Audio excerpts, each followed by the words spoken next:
आपण काय आहोत म्हणजे आपली निष्ठा हरली असली तरी आपला स्वाभिमान अजून जिवंत आहे. पण मी नाराज आहे ते मनापासून हृदयापासून नाराज आहे. पण मनाला आनंद झाला. जे जिंकून आणि जे शिकून नाही अक्कल येत ना ते ठोकर लागून अक्कल येते. ती अक्कल मला आता आली आहे.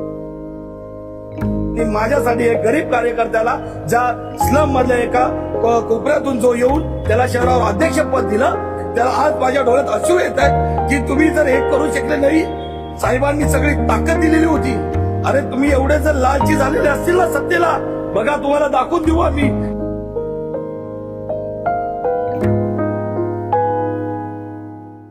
कोणतीही राजकीय पार्श्वभूमी नसलेल्या सर्वसाधारण घरातील तरुणांनी राजकारणात यावं का?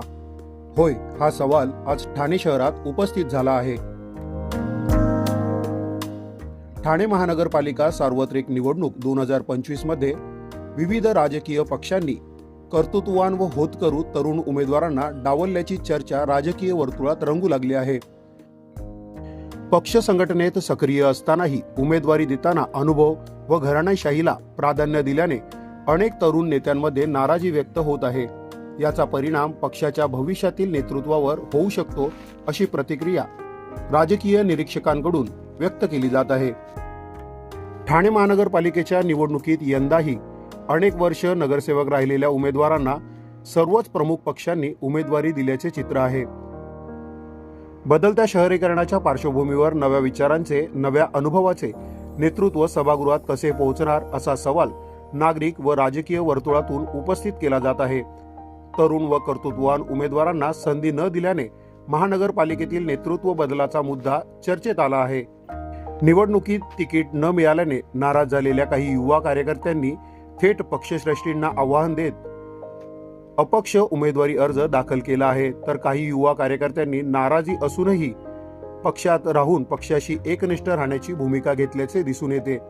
या घडामोडींमुळे स्थानिक राजकीय हालचालींना वेग आला असून घराणेशाहीच्या राजकारणात प्राधान्य दिले जात असताना नव्या नेतृत्वाचा उदय कसा होणार, असा सवाल आता ठाणे शहरातील नागरिकांकडून उपस्थित केला जात आहे.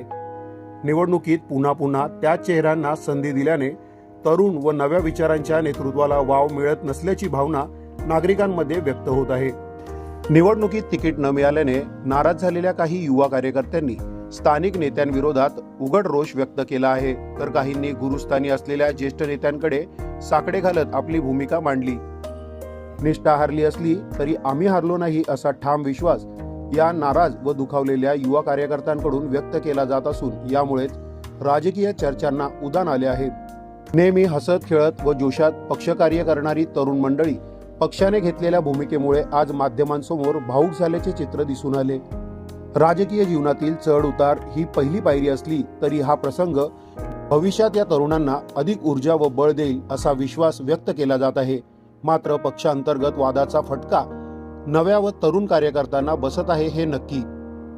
दिवसभर घडलेल्या राजकीय गोष्टींमुळे सर्वसाधारण घरातील तरुणांनी, ज्यांना कोणतीही राजकीय पार्श्वभूमी नाही, अशा तरुणांनी राजकारणात यावं का, तसेच राजकारणात आले तर आयुष्यभर कार्यकर्ता म्हणूनच राहावं का, असा सवाल सध्याची राजकीय स्थिती पाहता उपस्थित होत आहे. आज मला असं आता मला वाईट वाटतंय की तेव्हा जर मी हक्काने भांडलो असतो तर आज मी ह्या पॅनलमध्ये असतो. मी साहेबांचा आदर केला, सन्मान केला आणि त्याचा चांगला प्रतिसाद साहेबांनी मला आज दिला आणि चांगली मला शिकवण भेटली. तर मी जरी आमचे नेते कमी पडले ना तर कार्यकर्ता कमी नाही पडणार, हा शब्द मी पाळणार म्हणजे पाळणार.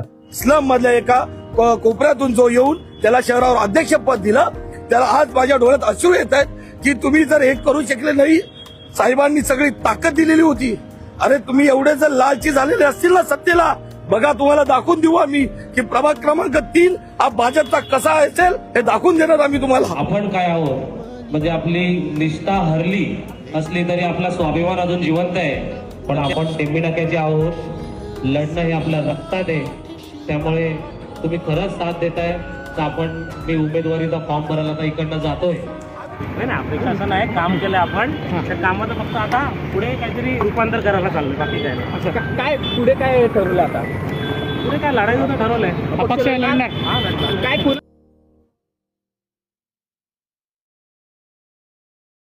ठाणेकरांचे हक्काचे व्यासपीठ ठाणे न्यूज 9.